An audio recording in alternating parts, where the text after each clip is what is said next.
This is the Geely Starray EM-i, a plug-in hybrid SUV which brings the affordable luxury of the Geely EX5 to the masses and even improves on its affordability. And today I'll be finding out if this is just another hybrid SUV or if it's actually the bargain of the century.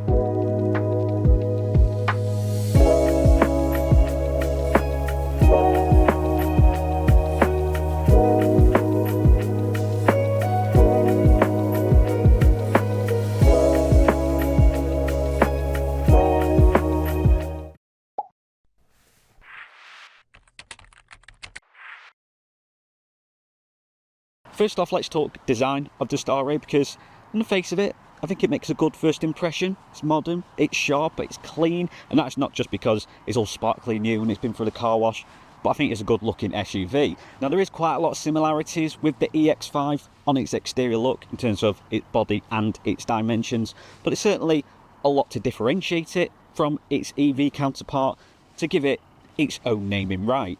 You will get what I could describe as a fake LED light bar, which kind of splits up that face. You do have LED headlights and daytime running lights like you'd expect, but which certainly separates it and makes it look like a hybrid car rather than an EV is that front bumper section and all the different jagged edges on that front bumper.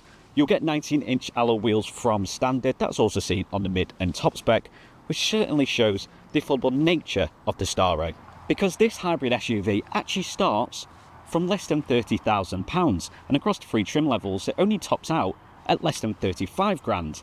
And here's where the value for money really goes through the roof, because the base and the mid spec will share the same powertrain, the mid and the top spec will share the same features, with the only difference on the top spec being increased battery size. All three will share the same performance and design on the interior, which is packed with tech, because even from standard you will get a 15.4 inch infotainment screen, 10.2 inch digital dash, power adjustable seating which are heated, along with 360 parking cameras. The mid and top spec will also benefit from power tailgate, wireless phone charging, ventilated seats for both the driver and passenger, heated steering wheel and panoramic sunroof. So it's clear that you get a lot for your money with the Starray, and across them three trim levels it's really about what features do you want and what amount of mile range in that hybrid system would you need. As for the actual look and practicality of the interior, well, it's pretty much a carbon copy of the EX5, which I'm certainly not against, because that's a very good looking interior with a lot of functionality. You'll get this floating module design with loads of storage underneath, housing a USB and USB-C charger, but mid and top spec you'll get two wireless phone chargers. You get two cup holders housed under this nice little drawer section, as well as a deep pocket in the centre. The actual look, there's no scratchy plastics whatsoever. Everything feels somewhat premium. I wouldn't say quite so luxury. This maybe feel a little bit hollow. I wouldn't say cheap, but it's certainly, you know, not glamorous, but it looks good and it definitely serves a purpose. It's very rigid. There's no rattles whatsoever, so it's leather all across the dashboard and lining your doors. Even just like the window controls, rather than just having a little plastic switch, which I wouldn't be against. I'm not really bothered about how me window controls look like. Nice little chrome paddles. But I think what you've also got to take into consideration when it comes to its interior, the Starray will rival the likes of MG HS, potentially Nissan Qashqai, Kia Sportage, and definitely the C-Line 5. So to put that into perspective, to get this look interior with all them features from standard for less than 30k, this almost seems like a no-brainer. I get that some people might not like this modern car aesthetic when it comes to this interior, but it's literally no physical buttons whatsoever, pretty much all controlled through an infotainment screen. But the Geely kind of tries to bring them people back on their side, because this little shortcut panel underneath on your infotainment screen, you can actually customize all the different controls. So if you just want climate control one to pull up, if you want shortcut to turn on your ventilated or heated seat, and you can easily access all your different apps like your built-in sat-nav, Apple CarPlay, Android Auto, or even Spotify that's built in. So as much as physical buttons might be your preference, I don't think it's the end of the world with this because of that customizable control panel. And as impressive as this interior is, with that massive sense of value for money, with all the features thrown at you from its entry level, I've not even told you the best bit about the Starray, and that's how it performs out on the road. And I don't mean in a sense of its 0 to 60 time. That comes in at 8 seconds across all three trim levels and battery size options, which for a hybrid SUV is absolutely fine. You don't particularly need any quicker. And I think what's interesting to note about its performance is it does feel like you're driving an EV with how silent that engine is. When you start up, you get that instant torque because it will set off in full EV mode. But then even when you get a bit quicker and the engine starts to kick in, it's almost silent. So you do almost get an EV-like driving experience just without that faff of range anxiety. But where the Starray does impress out on the road is its economical factor, because you'll get a combined range of up to 618 miles, opt for the top spec with the larger 29 kilowatt-hour battery. 84 of those miles will be all electric. The base and mid-spec with a slightly smaller battery, you'll still get 53 miles. Because of how economical this hybrid SUV is, you can actually produce a whopping 201 miles per gallon. So not only will you not require to remortgage your house when you're buying it, you'll also be saving the pennies when you're driving it. Who can argue with that? And it certainly feels good, it feels premium, it definitely doesn't feel like a sub 30k car. I've driven a lot of sub 30k cars in my time, and sometimes you can tell, other times you're like, oh, actually this is pretty good. I mean, a lot of modern cars aren't going to drive like a bus or what they did 5-10 years ago. A lot will drive the same. This drives nice. It feels smooth, feels controlled, and as I said about the interior, it feels well built and high quality. You'll also get a massive list of safety features when out on the road: adaptive cruise control, lane keep assist, 360 parking cameras, blind spot detection, hill start assist, all coming from its entry level. And what I've found with that lane keep assist is it feels a lot more responsive and more practical than some of its market competitors.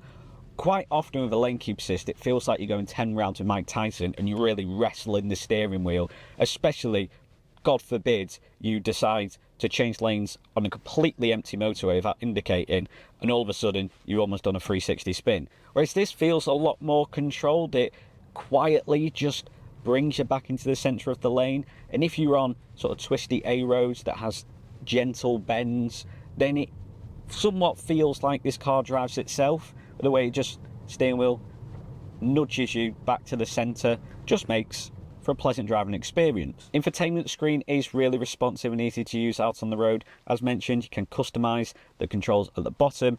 There's a real lack of physical buttons in this car, apart from toggling your clamp controls on and off and your demister. But you don't really need it with that addition of the shortcuts at the bottom. And better still, there is an onboard voice control which can control your climate controls, can control your heated seats, even open and close your sunshade, whilst not pressing anything. Yes, please. Turn on my heated seat. Job's a good one. Also like as well that wireless phone charging pad is neatly tucked away under your armrest. Not only will that protect your phone, it's not going to go flying through the windscreen if you need to slam on, but it also means you won't be tempted to look at your phone, which I know no one should do, but quite often the wireless phone charger is in your direct eye line. So it could be tempted if you get text message through to glance over. That's completely out the way. Much safer. Another feature which you will also get on the mid and top spec is the addition of head-up display. Not only is it going to show you traffic sign recognition, your speed, but if you're using the built-in sat-nav, it'll integrate that, show you directions, means you don't have to keep glancing over there. And I think in today's car market where, for me anyway, a lot of cars seem to be merging into one. I don't know about you. It feels like a lot of EVs drive similar or look similar. And now with the upgrading technology where even hybrid cars are driving like they're all electric, there's little room to distinguish a car from another. And for me, the area which manufacturers should really hone down on is affordability. Giving you features like 360 park cameras, heated seats, even from its entry level. For me, that's its standout feat. And the Starray certainly does that. Now, some people might not be a fan of how high that centre console is, especially with how far forward I have to put this seat because I've been blessed with very little legs. But what I will say is I like how it really sections you off and I feel like I'm in my own little cabin. It's not like all the way down here and it feels like you're on top of the passenger. It feels like I've got so much space, yet I'm nice and cosy in my own little cocoon of a driving position. And as big as this car is, it doesn't feel overly big out on the roads. With help of them 360 park cameras, parking will be an absolute breeze. And it doesn't feel overly wide, which is strange because you get so much boot space, so much rear capacity. Yet I don't feel like I'm driving an absolute bus. So easy to turn, so easy to park.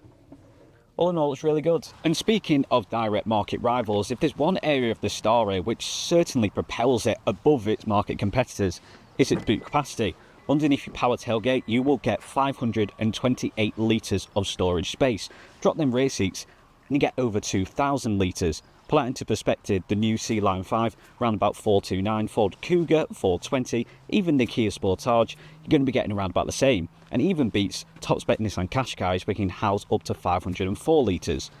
528 for a car of this size, bearing in mind the EX5 is around about the 430 litre mark.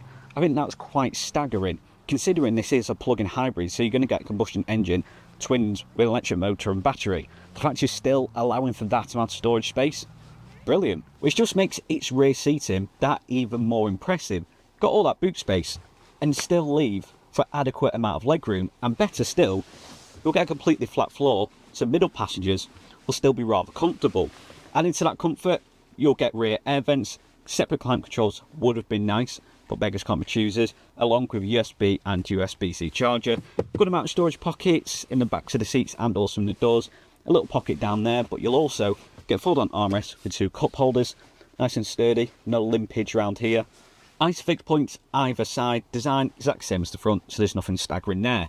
And if you were to use this for a family car, because this would be an ideal one, lots of practicality, looks great, and doesn't require a second mortgage, is the doors open an almost 90-degree angle, and the height of those doors means that getting a car seat, getting kids in and out the back would be ideal. Suddenly family road trips don't seem so stressful. So then, there you have it, the Geely Starray EM-i. Now, on the face of it, it might just look like they've ripped out that electric powertrain from an EX5 and put in a hybrid one. But don't let that take away from the fact that this is an exceptional hybrid SUV.